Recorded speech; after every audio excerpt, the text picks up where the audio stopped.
মানুষ বলে যে বাঘ মহিষে খেলা হবে, আজকে না, আজকে খেলা হবে সিংহের বাঘে, আজকে খেলা হবে সিংহের বাঘে, এটাই সত্য কথা। আর্জেন্টিনা জিতবে না, কারণ মনে হয় দুর্নীতি করার সুযোগ নাই এই ম্যাচে। আর ক্যাপ ভার্দের সাথে খেলার পর থেকে তাদের খেলার ধরনটা কিন্তু অন্যরকম একটা মানে চেঞ্জ হয়েছে। আজকে অবশ্যই ইনশাআল্লাহ স্পেন জিতবে, কারণ স্পেন ইয়ামিন খুব ভালো প্লেয়ার নিঃসন্দেহে। ও খুব ভালো খেলবে আশা করি। এর আগেরবার যেমন আর্জেন্টিনার কাপ নিছে, এবার আশা করি তারা নিতে পারবে না। আর দ্বিতীয় কথা হচ্ছে, আজকে তা যেমন মেসির যে বুড়ের স্বপ্ন, সেই স্বপ্ন এই রাতে ভেঙে গেছে।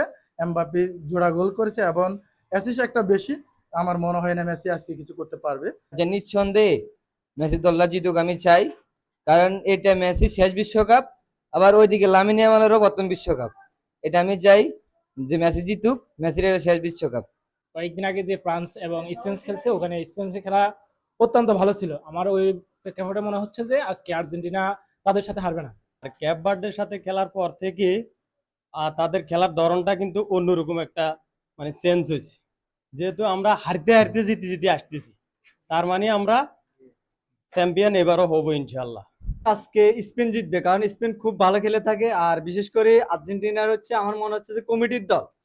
কেন মনে হচ্ছে, কারণ হচ্ছে মিশরের সাথে যে খেলা হয়েছে ওটা তো অনেক দুর্নীতি হয়েছে, এটা সবাই জানে। তো এই বিধায় আমার মনে হচ্ছে যে আর্জেন্টিনা জিতবে না, কারণ মনে হয় দুর্নীতি করার সুযোগ নাই এই ম্যাচে। তো ভালো খেলে অবশ্যই লামিন ইয়ামাল খুব ভালো খেলে, আর সে মুসলিম প্লেয়ার এবং আমি মুসলিম হিসেবে অবশ্যই তাকে সমর্থন করি। আর্জেন্টিনার খেলাটা একটু ভালো লাগে, তাদের খেলাটা ভালো লাগে, বা ফুটবল পছন্দ করি ভিতরে তাদের খেলাটা পছন্দনীয়। সেই হিসেবে মেসি লাস্ট ওয়ার্ল্ড কাপ এবং লাস্ট ম্যাচ বলা যাচ্ছে। আমি চাই একজন ফুটবল খেলার নক্ষত্র, আমি চাই বিশ্বকাপ ট্রফি তার হাতে উঠুক। নগদ নিয়ে এলো হার না মানা হার অফার। সর্বনিম্ন 10,000 টাকা রেমিটেন্স নগদে পাঠালে থাকছে স্বর্ণের হার জেতার সুযোগ। আজকে খেলাটা আসলে কি হবে এটা রাত 1টার পরেই মাঠে দেখা যাবে। যে কথা বলো না, দেখা হবে রাজপথে, কথা হবে স্লোগানে, খেলা হবে মাঠেতে। আজকে আসলেই আপনারা দেখতেছেন যে খেলার বর্তমান যে অবস্থা, কারণ আর্জেন্টিনা, বিশেষ করে আমি ব্রাজিলকে সাপোর্ট করি, নেইমারের খেলাতে ভালো লাগে, কিন্তু আর্জেন্টিনার খেলাগুলো যদি আপনি সূক্ষ্মভাবে দেখেন, যদি আপনি স্থিরভাবে দেখেন, সে এই পর্যন্ত যে কটা খেলা, যে কটা দলের সাথে খেলে আসছে, সে খেলতে খেলতে খেলতে খেলতে মেসি এমন একটা প্লেয়ার, আমার ফুটবল খেলার ভিতরে সব থেকে বেশি খেলা ভালো লাগে নেইমার প্লাস মেসির। তো আমি যে দলকে সাপোর্ট করি সেটা এখন মাঠে নাই, বর্তমান বিশ্বকাপে খেলতে পারবো না বাদের চার আগেই। তো মেসি যে খেলাগুলো খেলে আপনি দেখেন, সে প্রত্যেকবার যে দলে খেলছে গোল খাওয়ার বেশি কিন্তু অস্থির হয় না, স্থিরভাবে সে মাঠ পরিচালনা করে, আর প্রত্যেক বলে সে অভিভাবকের বানায় নেয়, সে তার নিজের মতো করে আসলে বলটা কিন্তু বানায়, আর এবং কি সে ভালো কিছু করার চেষ্টা করে।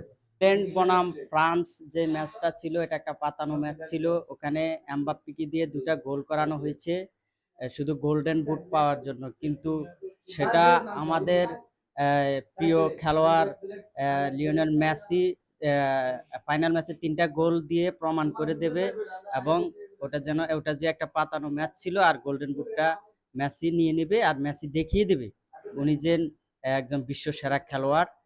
আমরা তো দীর্ঘদিন ব্রাজিল করছি, অনেকদিন পর্যন্ত আমাদের ব্রাজিল হেরে গেছে, তবে স্পেন জিতবে আমার এটা আশা। আমি এখন ওনাকেই সাপোর্ট করতেছি, কারণ আমাদের ব্রাজিল তো এখন নাই। নগদ নিয়ে এলো হার না মানা হার অফার। সর্বনিম্ন 10,000 টাকা রেমিটেন্স নগদে পাঠালে থাকছে স্বর্ণের হার জেতার সুযোগ।